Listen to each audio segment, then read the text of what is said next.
friends, Stephanie here, and I'm back with more movie chatter. And as promised, what I have for you today are some horror movie recommendations. And before I get into my little pile here, I just want to make a disclaimer that I definitely go easier on horror. I definitely give it a wider berth when it comes to criticism than I would say Criterion's, Academy Award nominees, Academy Award winning films, big budget movies, things like that. Because with horror, for me, if it has a good hook, it's entertaining, and it keeps me engaged, I'm happy. And I also find that horror is very difficult to just make blanket recommendations if you don't know who you're talking to, because I think people have different likes and dislikes and different tolerances for the horror genre. So my point being, if any of these sound interesting to you, definitely do your own homework, watch a few trailers, check it out before you go and invest in buying a movie, because I would hate to see you spend money on something that you don't like. But I tried my hardest to pick out things that I think will work for most people if you like horror. Even if you don't like horror, there's some lighter things in here. But hopefully you'll find a few things that are interesting enough for you to pick up. Now, this first one, I have never heard anybody talk about it. Doesn't mean they haven't, but I just haven't heard it. It's called Piggy. This film is in Spanish with English subtitles, and it's about a young girl. I think she's about 14. Her name is Sarah. She's an overweight gal, and she lives in a village, and the other girls in the village, they relentlessly torment her. She is bullied to the nth degree about her weight constantly. And we see it happen right from the beginning of the film. And early on, she decides to go off and swim for the day, and some of her tormentors show up, and long story short, they are kidnapped. They are taken in this van. She sees it happen. She does nothing. She puts her head down. She walks home. And people in the village are going nuts. They're all looking for these girls. They can't find them. No one knows what happened. She keeps her mouth shut. And all I'm going to say is I can't say any more about it because I'll ruin the film. Just stay with it, because there are twists, there are turns, there are some crazy things that happen, and by the end, it's just all out mayhem, but it's really, really good. I think this is a very, very good and very different take on the horror genre, so definitely check this one out, because I think Piggy is well worth a watch, and it's one I've watched again and again. I do like it. This next one, I think I've talked about it before. I know I mentioned it in my collection tour, but I'm going to bring it up again because I really like this one as well. And if you're freaked out by clowns, this is just going to make you even more freaked out. It's called The Last Circus. And right on the front it says, brilliant, bizarre, dazzling, and utterly demented, which I couldn't say it any better. We basically have two clowns in a circus. We have Javier, who is the sad clown, and we have Sergio, who is supposed to be the happy clown. And Sergio just torments Javier to no end. He's constantly picking on him. And Sergio is also involved with Natasha, who is an acrobat, and they have a very abusive relationship, which upsets Javier to no end. And all I can say is this is wild. This film is nuts, but it's so, so good. There's not a lot I can say about it, because if I say too much, I'm going to ruin it, and I don't want to do that. But if you're into this kind of thing and clowns and just something, again, it's really different. I think you'll really enjoy it. Some of the little blurbs on the back say 10 out of 10. One of the most insane movies I've ever seen. Cult status is assured. Sinister and grotesquely funny. It's so good. I love this movie. And this one is also in Spanish with English subtitles. But The Last Circus is well worth watching. So do your homework, see if this is something that sounds interesting to you, but I give it the highest recommendation. I love this movie. I've never seen anything like it. Now, this is another one I have talked about. I haven't talked about it in a while. This is an IFC Midnight title. I would not be surprised if this one showed up on the partner labels over on Vinegar Syndrome at some point. I don't have any information saying that it will, but they are, IFC Midnight is one of their partner labels, and this film would be perfect for that, and for Vinegar Syndrome to release. And it is a film that is called What Keeps You Alive. This one really surprised me.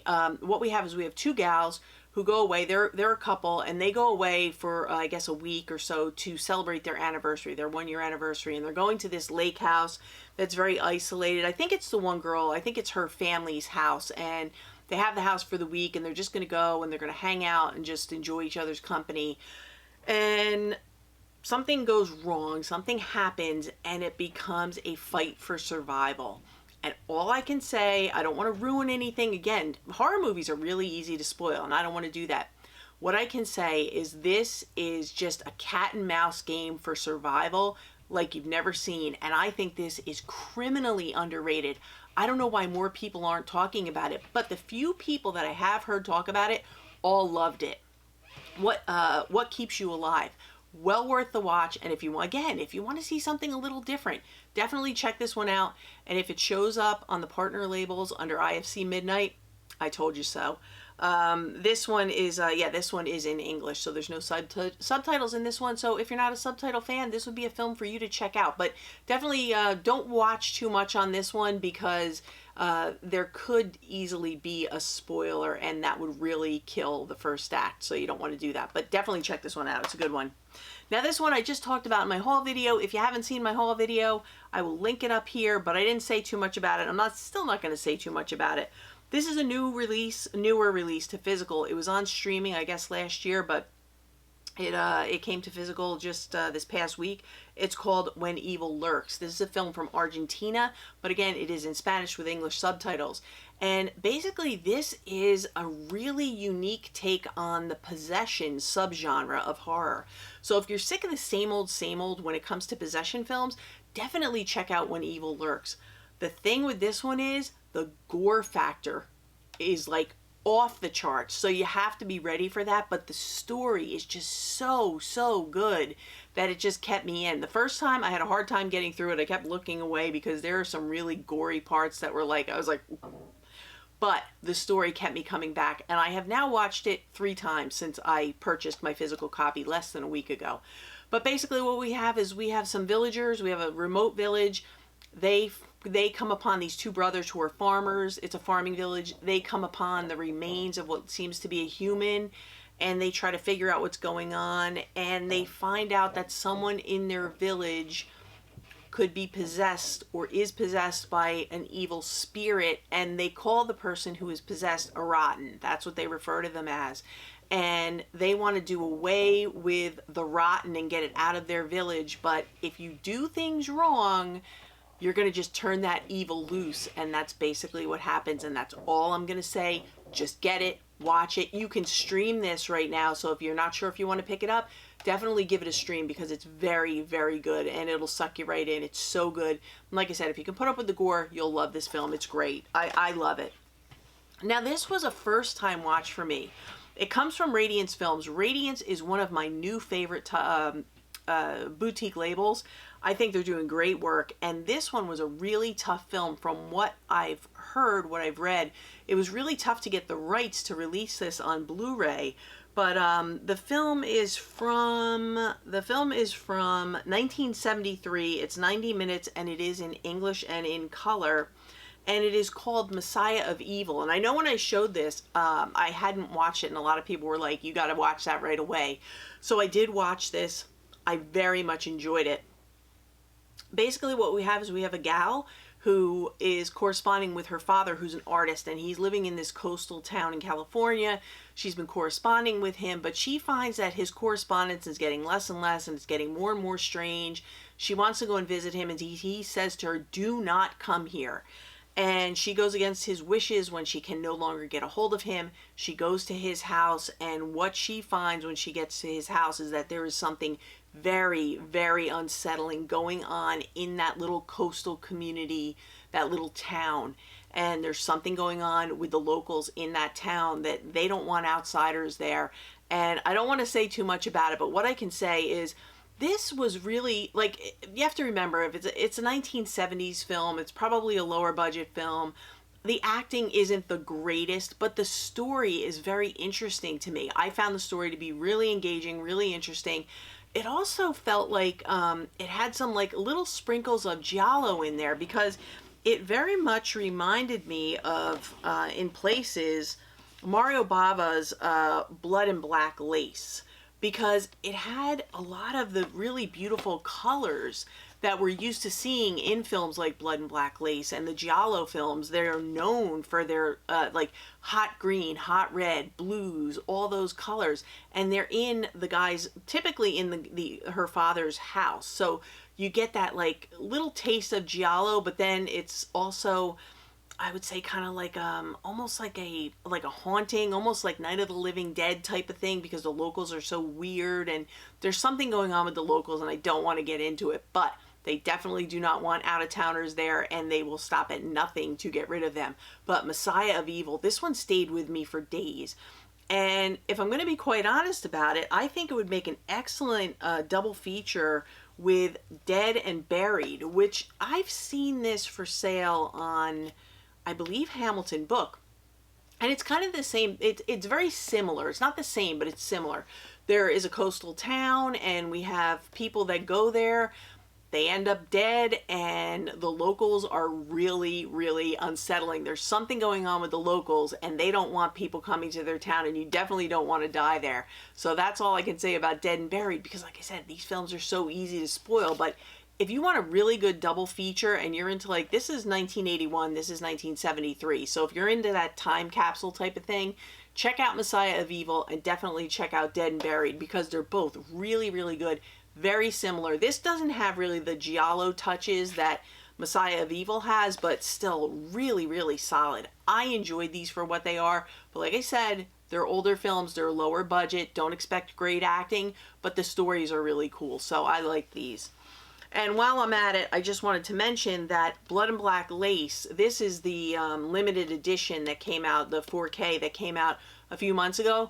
The standard edition is now available. You can grab it over on Orbit. This is a great giallo film. If you've not seen it, or maybe you're just getting into giallo, this is a great place to start, and you can pick up the standard edition on Orbit. I see them getting them in, like, every week they're getting more copies of it in. So definitely check out Blood and Black Lace while we're talking about it. Now, this one is an Australian film, and I love Australian films, especially Australian horror. I think they knock it out of the park every time. And this one is called Hounds of Love. This is not a true story, but it is based on actual events that happened. And we have a gal who's coming home from a party. She wasn't supposed to be out. I guess she's a teenager.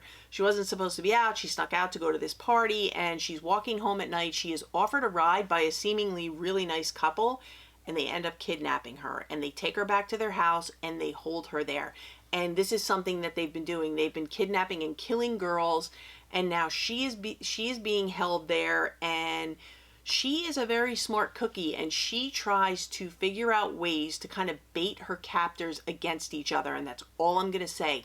This is a fantastic film. So if you have not seen Hounds of Love, definitely do your homework and check it out, because it is well worth the watch. This is excellent.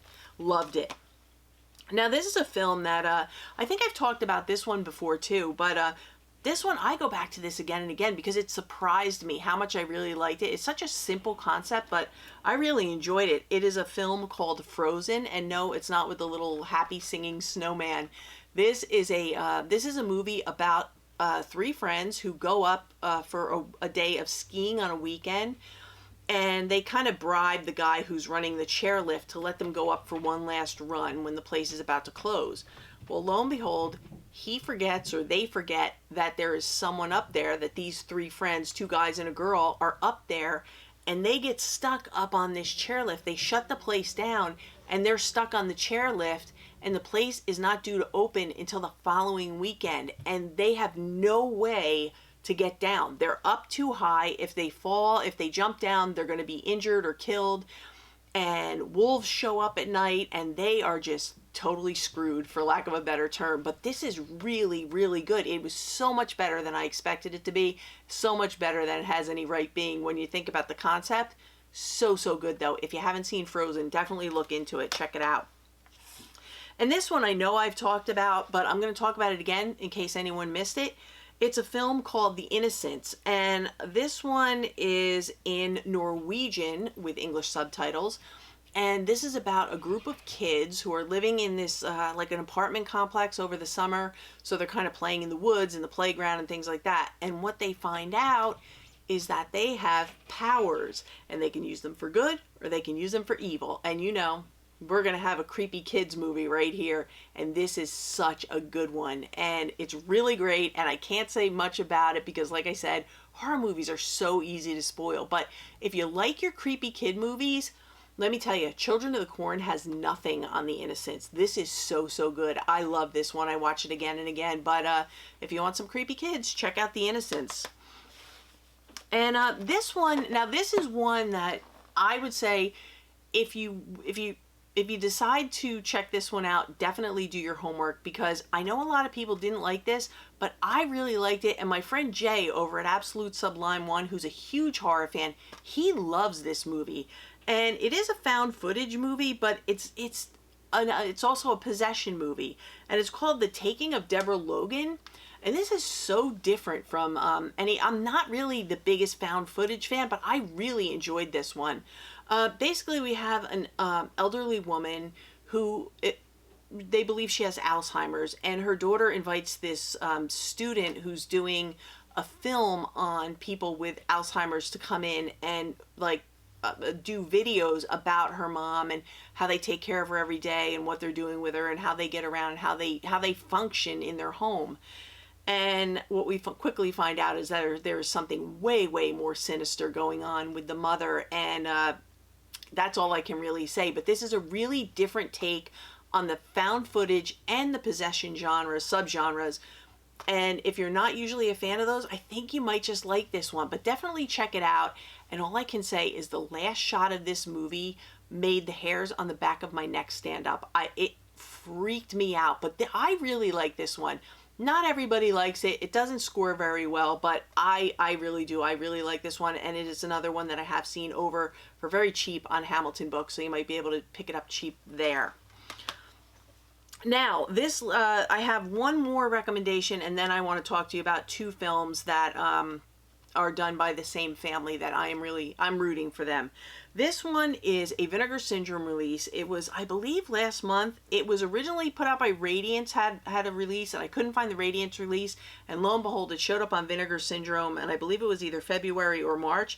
It's called The Horrible Dr. Hitchcock. And this one takes place, I believe it was done in the 60s, but it takes place in like 1888 when the film opened. So it is a gothic horror. And what we have is we have a guy who's a surgeon, but he's also a necrophiliac. He is obsessed with necrophilia. So he doesn't care if the person is actually dead or if they're just drugged or sedated or anesthetized, whatever. He is so into it. And when something goes wrong very early on in the film, he decides to abandon everything, his practice, his home, everything, and he takes off. And 12 years later, he returns to his home that has been being kept by his housekeeper. He left her in charge of the house, and he returns with his new wife, and they live in the house. He wants to continue with his medical practice, and he wants to live in the house where he was living before something went wrong. And when they get back to the house, his wife believes that maybe the house is being haunted. But what I can say is I really, really enjoyed this one. It's a gothic horror film. It's an older film. So if you're not like, if you're more into like, say, things like the Universal Monsters or something like that, you might really enjoy this. I think it was a great film, but this would be perfect for someone who's not into like the hardcore horror, but you still wanted like the creepy haunted house type thing. The Horrible Dr. Hitchcock is a really good one. And you can get the standard edition. I don't know if this is a beautiful edition. I don't know if this is still available with the slip box on Vinegar Syndrome, but you can go check it out. It comes with a book. It comes with a nice slip case. It's a really nice slip case. I mean, no one does slip covers like Vinegar Syndrome. So that's that. And yeah, and it's a 4K too. So you get the 4K. And I believe you get a Blu-ray too. So yeah, you get the 4K and the Blu-ray. So if you want to go over, if you get the standard edition from them, this is what you get. So you still get all the same extras and all the special features and whatnot, but you just don't get the slip cover and the slip box and the book and things like that. You just get the movie. But I say it's well worth the pickup. I really enjoyed it. So if you're into gothic horror and things like that, and you want to see something a little different, then check out The Horrible Dr. Hitchcock. And the last thing I want to talk to you about is basically there's a family that makes films. They make independent horror films, and I am really pulling for them because I think they have something special. And you might not agree with me. You might not like the movies. They're super independent, super low budget, but I am just really pulling for them. And they recently put out a film that was picked up by Yellow Veil Pictures, and it's up for sale on Vinegar Syndrome. So I just wanted to talk to you a little bit about these guys because I'd love to see them make it, and they're doing great work, in my opinion, for independent horror films. And the first one I saw was a few years ago, and it was put out by Arrow, and it's called The Deeper You Dig. And it's basically about a mother and daughter who live together, and the mother, I guess she's scamming people by doing fake tarot card readings, and one day her daughter goes missing. So she starts looking around to figure out where the daughter is. I think the daughter was like 14 years old, and she comes upon this house where a guy's working, and she's like, "Have you seen her? This or that?" He's like, "Nope, haven't seen her." He knows exactly where she is. And what ends up happening is he is haunted by what happened to this girl and his involvement in what happened to the girl. And that's all I'm going to say. But the thing about this is done by a family called the Addams Family, and they have all kinds of special features, interviews with them. You're going to fall in love with them. They are so cool. They are so committed to what they're doing, and they just love horror, and they do everything on their own. Everything is low budget. They use their own homes to shoot the film in this one. And they use they do all their own camera work. They decide what time of the year they should do it for the scenes that they want. It's amazing the lengths that they go to make films, and to make this one in particular. Is it the greatest film I've ever seen? No, but I am pulling for these people. I am rooting for these people. So when Vinegar Syndrome announced that they were putting up their latest film on their site, and I believe it's under the partner labels because it's a Yellow Veil Pictures, which is one of their partner labels. It's called Where the Devil Roams. I scooped this up right away, and I haven't watched it yet. I don't know anything about it. All I know is it's by the Addams Family, and I am going to support these guys for whatever they put out because I am rooting for them. I just feel like they have a good vibe. They are committed. They are so into horror. They live, eat, and breathe horror films, and that's what they feel that they were put here to do. And I just hope they make it. I'm so happy to see them putting out another film. And this one, I will just read the synopsis on the back. It says, continuing from where they left off with Hellbender, the Addams Family offer their most ambitious film yet, a grotesque and intimate portrait of a family of traveling sideshow performers traversing the harsh conditions of Depression-era America on a bloody search for eternal life.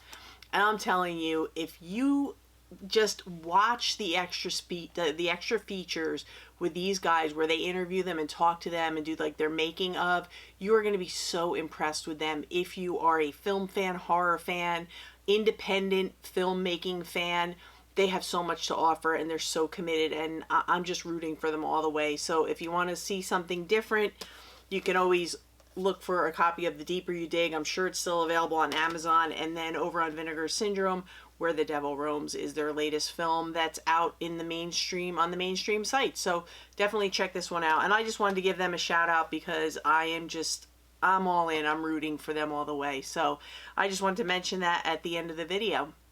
So those are all my picks for horror recommendations for this round. I'm going to try and do this at least once a month for you guys because I know we have a lot of horror people on the channel, or people who are open to watching horror, which is awesome.